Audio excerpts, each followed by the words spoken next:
नमस्कार शेतकरी बांधवांनो, पुन्हा एकदा तुमचं किसान मराठी न्यूज या यूट्यूब चॅनलवरती स्वागत आहे। शेतकरी बांधवांनो, पीक विमा, नमो शेतकरी योजना, कर्जमाफी आणि हवामान अंदाज या 4 महत्त्वाच्या बातम्या आपण या ठिकाणी पाहणार आहोत। बातमी पहिलीच आहे पीक विमा संदर्भात।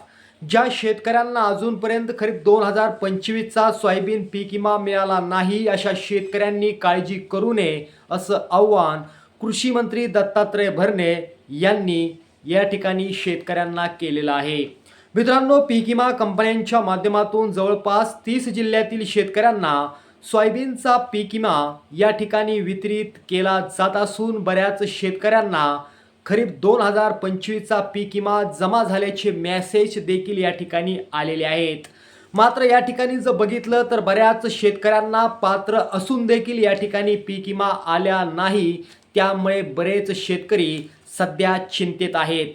मात्र त्या शेतकऱ्यांनी कसलीही काळजी न करण्याचं आव्हान देखील कृषी मंत्री दत्तात्रय भरणे यांनी केलेलं आहे।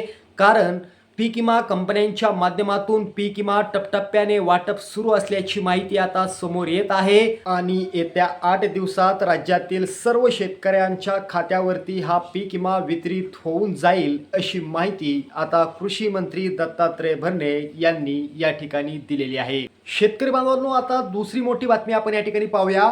जागतिक हवामान अंदाजानुसार राज्यातील 2 जिल्ह्यांचा पारा 2 दिवसात 45°C पुढे जाणार असल्याचा धक्कादायक अंदाज दिल्याने नागरिकांनी सतर्क राहण्याचे आवाहन या ठिकाणी करण्यात आलेलं आहे।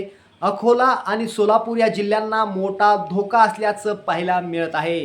12 मे ते 16 मे दरम्यान राज्यात अवकाळी पावसासह वादळी वाऱ्याचा जोरदार इशारा हवामान खात्याने वर्तवला आहे।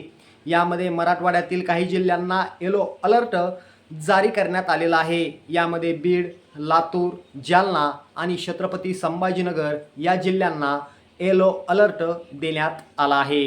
शेतकरी बांधवांनो, आता या ठिकाणी तिसरी मोठी बातमी आपण या ठिकाणी पाहूया। राज्यातील शेतकऱ्यांना 2 लाख रुपयांपर्यंत कर्जमाफी देणार असल्याची घोषणा राज्याचे मुख्यमंत्री देवेंद्र फडणवीस यांनी अर्थसंकल्पामध्ये दिली होती।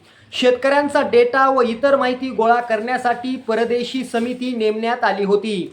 आता परदेशी समितीकडून अंतिम अहवाल काल राज्य सरकारला दिला आहे। या अहवालात कोणते शेतकरी कर्जमाफीसाठी पात्र असणार, नियम, अटी आणि निकष काय असणार याची संपूर्ण माहिती या अहवालामध्ये देण्यात आली आहे।